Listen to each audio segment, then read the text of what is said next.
I put that bitch in the back of the Burberry on. I put that bitch in the back with the Burberry on. Yeah. If you land at Heathrow Terminal 5, before you hear a British accent, before you see a royal crest or a red telephone box, you are likely to see Burberry. Massive digital screens flicker with images of Britain at its most cinematic. Rain-slicked roads, rolling countryside, aristocratic restraint softened by modern faces. Olivia Colman in a wintry field. Kate Winslet framed by wisteria. Naomi Campbell, Richard E. Grant, Jodie Turner-Smith, all wrapped in trench coats, as if protected not only from weather but from time itself. The message is subtle but unmistakable. This is Britain. This is heritage. This is permanence. Burberry. Achieved tremendous success across outlets such as retail and digital and the runway. But here is the uncomfortable question behind the image. What happens when a brand built on endurance starts chasing immediacy? This is the story of Burberry, not just its rise and fall and rise again. Burberry beat sales forecasts in the key holiday quarter. Its marketing push featuring British celebrities paid off. But its ongoing identity crisis. A case study in what happens when heritage becomes both your greatest asset and your greatest liability. This is the stories behind the style. And this is not about clothes. Burberry did not begin as fashion. It began as a solution. In 1856, a 21-year-old former draper's assistant named Thomas Burberry opened a modest shop in Basingstoke. Britain was deep in the Industrial Revolution, a nation inventing itself in real time.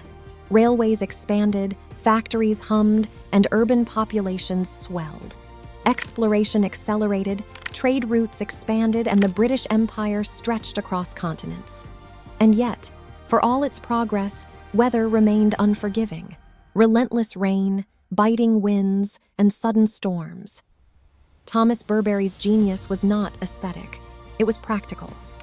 In 1879, he invented gabardine, a tightly woven, breathable, waterproof fabric. At a time when rainwear was heavy, rubberized, and suffocating, gabardine was a revelation. It combined function with freedom of movement, lightweight durability, and reliability in the most extreme conditions. This single innovation would define the brand for the next century and beyond. Burberry clothed explorers, aviators, and soldiers. Roald Amundsen wore it to the South Pole. Ernest Shackleton trusted it in Antarctica. British officers wore trench coats in the Boer War, then World War I. Even early aviators and pioneering women adventurers, defying expectation and gravity alike, relied on gabardine. The trench was not stylish, it was necessary. And that matters, because Burberry's original identity was never about aspiration. It was about performance, about endurance, about surviving the elements and mastering them. This is a critical distinction. Hermès sells leather as a sensual indulgence. Rolex sells time as precision and dominance. Burberry sells protection, a uniquely British luxury, rugged, pragmatic, quietly confident, and rooted in the belief that excellence is measured not in ornamentation, but in function that lasts. Over time, function became symbolism. And this is where Burberry's story starts to get complicated. What began as purely practical, the trench coat, the gabardine overcoat, the checked lining, slowly turned into something more emotional, something cinematic. Hollywood noticed first. Humphrey Bogart, Lauren Bacall, Audrey Hepburn, Cary Grant. They weren't wearing Burberry because it was fashionable. They were wearing it because it made sense for the characters they played. Guarded, elegant, self-possessed. The trench stopped being just protection from the rain. It became shorthand for mystery, restraint, and quiet authority. But here's the thing. During this period, Burberry didn't really have a creative director in the modern sense at all. In 1955, the Burberry family sold the business to great Universal stores. From that point on, Burberry was managed more like a product company than a fashion house. Creative control was fragmented. Design decisions were often made through licensing partners rather than a single guiding vision. The brand expanded aggressively, and on paper, it worked. Burberry was visible everywhere. scarves, coats, children's wear, accessories, across continents, across price points. The problem was coherence.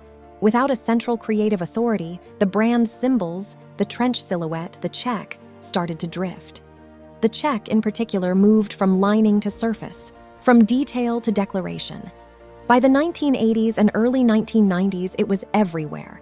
Football terraces, baby strollers, mass-market interpretations. Burberry was recognizable, yes, but increasingly misunderstood. This is where heritage brands often get trapped. Being known feels like success, but being known without control slowly erodes meaning. By the early 1990s, Burberry's cultural footing was fragile. The product still worked. The history was still there. But the brand lacked a clear voice, no creative figure to interpret what Burberry should mean in the modern world. And then, quietly, culture shifted. In the mid to late 1990s, long before a full corporate reinvention, figures like Kate Moss, Stella Tennant, and later Sienna Miller began wearing Burberry trenches off-duty. Not styled, not branded, just lived in. Suddenly, the coat felt effortless again, real, British in a way that couldn't be licensed or manufactured. This wasn't the result of a creative director's strategy. It was organic, street-level validation, a reminder that Burberry's power still lived in the product itself. The trench didn't need reinvention, it needed interpretation. And that realization that the brand's relevance could return if someone with vision took control set the stage for Burberry's first true creative renaissance. This is the moment right before the reset, when the icon still exists, but the system around it hasn't caught up yet. And for heritage brands, this is the most dangerous phase of all. By the mid-1990s, Burberry was at a crossroads. The product still worked. The trench was still iconic. The history was unmatched, but the brand itself felt tired, over-licensed, overexposed. It had become a logo without a point of view. And this is where the story changes. Because for the first time in decades, Burberry put someone in charge who understood that fixing a heritage brand is not about redesigning the clothes. It's about rebuilding the system around them. In 1997, Rose Marie Bravo arrived as CEO. She was an American retail executive from the Bronx, not a British aristocrat and not a fashion romantic. And that mattered. She looked at Burberry the way a sharp outsider would, as a business with extraordinary assets that had been badly managed. Her first move wasn't aesthetic, it was structural. She began stripping back licensing deals, tightening control, centralizing design, reasserting ownership over what Burberry stood for. This is often the least glamorous part of reinvention, and the most important. Before you can tell a new story, you have to stop other people from telling the wrong one. Creatively, the first reset came under Roberto Menichetti, appointed in 1998. His name is often skipped in Burberry's official narrative, but his role was critical. Menichetti brought an Italian sense of luxury to a British brand that had forgotten how to feel expensive. The clothes were heavier, richer, sometimes imperfect, but they shifted perception. Burberry was no longer quaint, it was credible. Then came the defining appointment. In 2001, Christopher Bailey took over as creative director. Soft-spoken, analytical, and quietly obsessive, Bailey understood something instinctively. Burberry didn't need reinvention, it needed interpretation. His job was not to overwrite the brand's past, but to translate it for the present. He doubled down on outerwear, on craftsmanship, on Britishness, not as nostalgia, but as attitude. The trench became lighter, sharper, more modern, but never ironic. And crucially, Bailey restored restraint. The check retreated, logos softened, confidence returned. At the same time, Burberry found its perfect counterweight in Angela Ahrendts, who joined as CEO in 2006. Where Bailey shaped the product, Ahrendts engineered the brand. Together, they built a system, creative, commercial, and cultural, where every decision reinforced the same idea. This was Burberry as infrastructure. Shows became global moments. Campaigns showcased British talent across music, film, and sport. Stores transformed into immersive brand environments. And behind the scenes, Burberry became one of the first luxury brands to fully embrace digital. Live streaming shows, experimenting with see now, buy now, and treating technology as a brand amplifier rather than a threat. By the early 2000s, Burberry wasn't just fashionable again. It was respected, profitable, cohesive. And this is the key lesson of this era. Burberry didn't succeed because it chased trends. It succeeded because creativity and business were finally pulling in the same direction. This was the high point, the moment when heritage, modernity, and leadership aligned. But as Burberry would soon learn, alignment is fragile. And when the system that holds a brand together starts to stretch too far, cracks inevitably appear. At a certain point, success stops feeling like momentum and starts feeling like proof. And that's a dangerous place for any brand to be. By the early 2000s, Burberry was everywhere, and this time it felt deserved.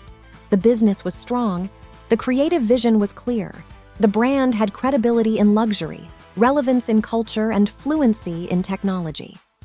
In 2014, turnover hit £2 billion. Britain finally had a global luxury brand operating in the first division. But here's what often happens next. When a system works too well, people stop questioning it. Angela Ahrendts left for Apple that same year, and her departure mattered more than many. Realized at the time, she had been the strategic ballast, the person ensuring that creativity, technology, retail, and long-term brand thinking stayed aligned. When she left, Christopher Bailey stepped into the role of CEO as well as Chief Creative Officer. On paper, it looked like continuity. In reality, it was strain. Running the creative vision of a global fashion house is already a full-time pressure cooker.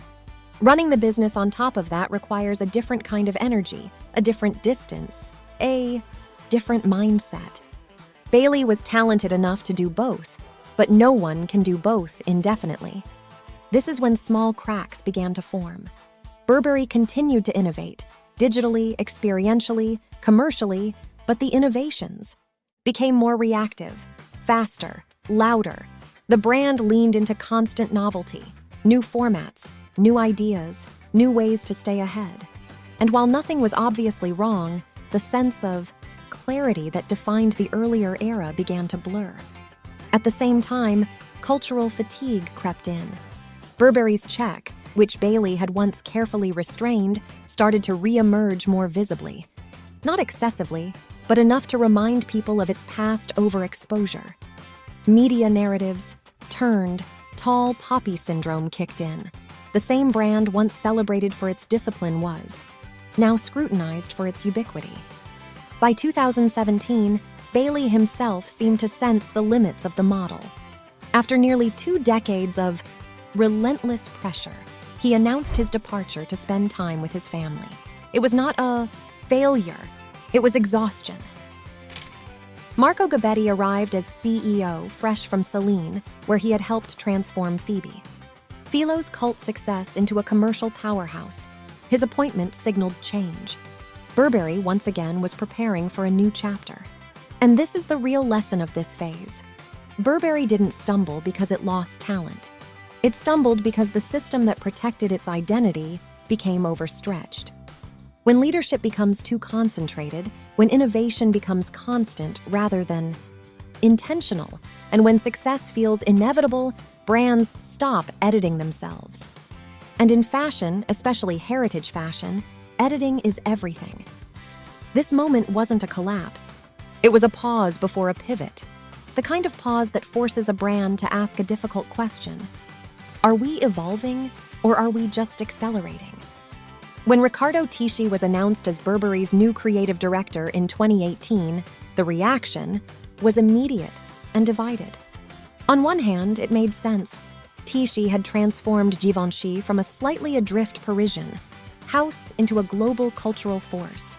He understood celebrity, he understood youth culture, he understood how desire travels now, through images, through platforms, through spectacle. If Burberry wanted to stay relevant in a faster, louder fashion ecosystem, Tisci looked like the right hire. But there was an unspoken question underneath the excitement. Did he understand Burberry? Tisci arrived with ambition. Big ambition. The first thing to change was the visual language. A new logo, a new monogram. The equestrian knight, one of Burberry's oldest symbols, was removed. In its place came bold typography and graphic repetition. This wasn't subtle. It wasn't meant to be. It was a declaration that Burberry was entering a new era. And at first, it worked. The brand became sharper, more confrontational, more visible in global pop culture. Celebrities embraced it. The Kardashians wore it. Nicki Minaj posted it. Burberry was suddenly part of the same conversation as streetwear, hype culture, and Instagram luxury. But here's where things started to slip. Burberry has always stood for a very specific kind of luxury. Protective, pragmatic, grounded in weather and place. Tisci's aesthetic, by contrast, was emotional, gothic, sensual. It leaned inward, not outward. It looked incredible on a red carpet. But Burberry is not a red carpet brand. As the collections progressed, the brand started moving upstream. Prices rose, especially in leather goods. Entry-level products multiplied. Trainers, t-shirts, nylon bags became key. Drivers. Commercially, this made sense. Strategically, it introduced tension. Burberry was trying to be many things at once.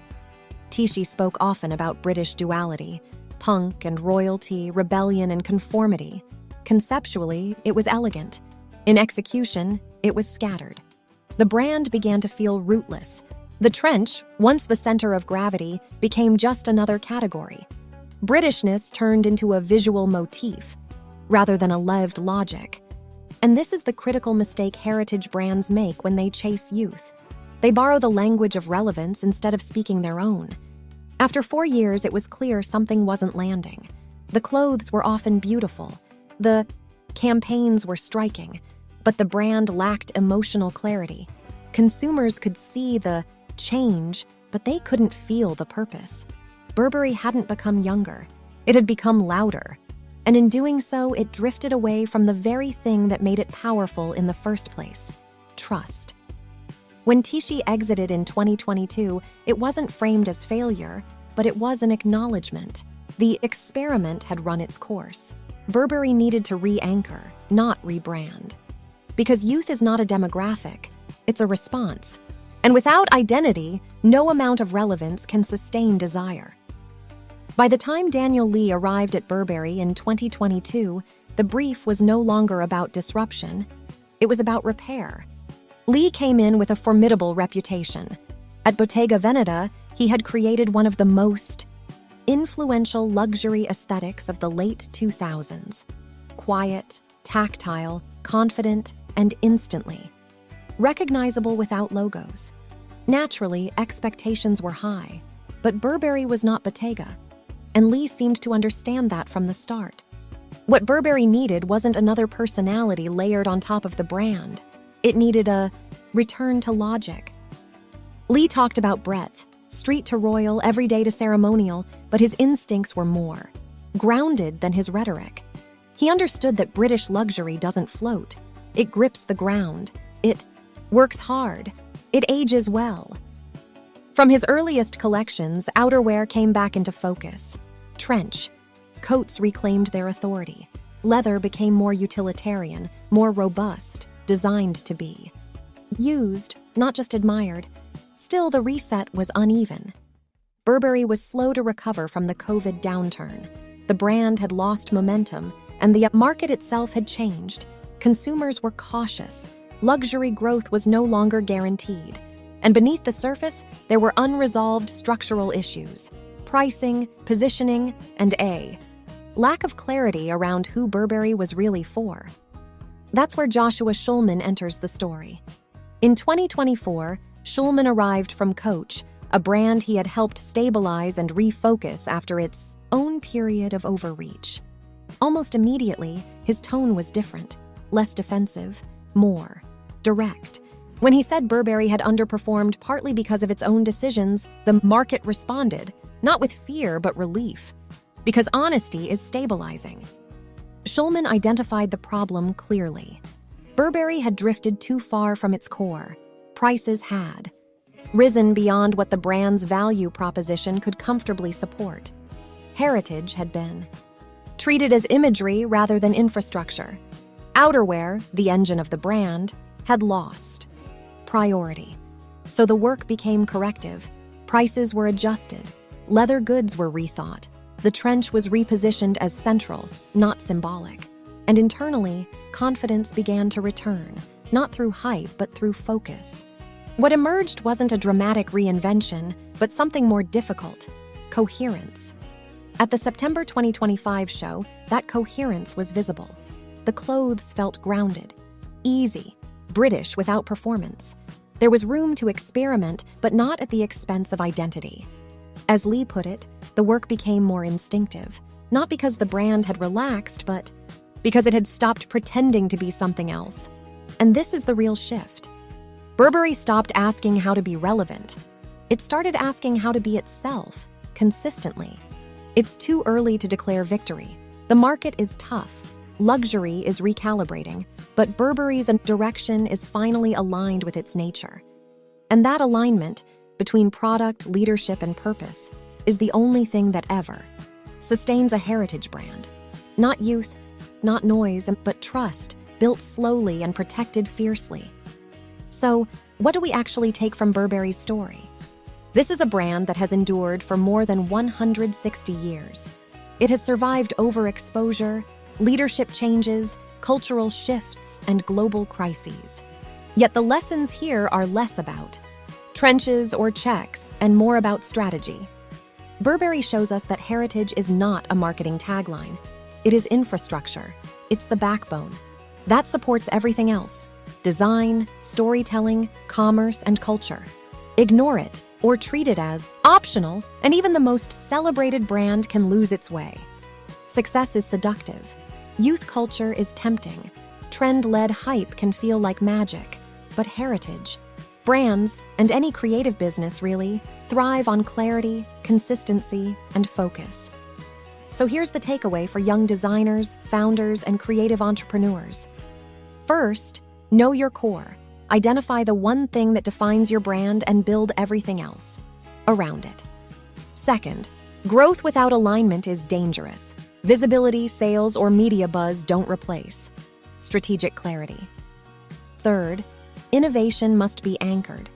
Experimentation works best when it has roots in something stable: your product, your values, or your purpose. Fourth, leadership shapes identity. The right creative and executive minds aligned around the same vision can do what no marketing campaign ever could: make a brand feel inevitable. Burberry's story isn't over. Its next chapter is still unfolding. But the point is clear. Relevance fades without identity, and identity is only preserved when it's protected, respected, and reinforced across every decision. If you've enjoyed this deep dive into the stories behind the style, brought to you by What They Don't Teach You at Fashion School in partnership with Anderson DeWall Communications, remember this: fashion isn't just designed, it's engineered. And understanding the architecture behind the brand is just as important as admiring the clothes. Comment below with the next brand or designer you'd like us to dissect, and subscribe to stay ahead of the stories no one else is telling. You'll see fashion differently when you understand the strategy behind the style. Because style is visible, but strategy? That's everything.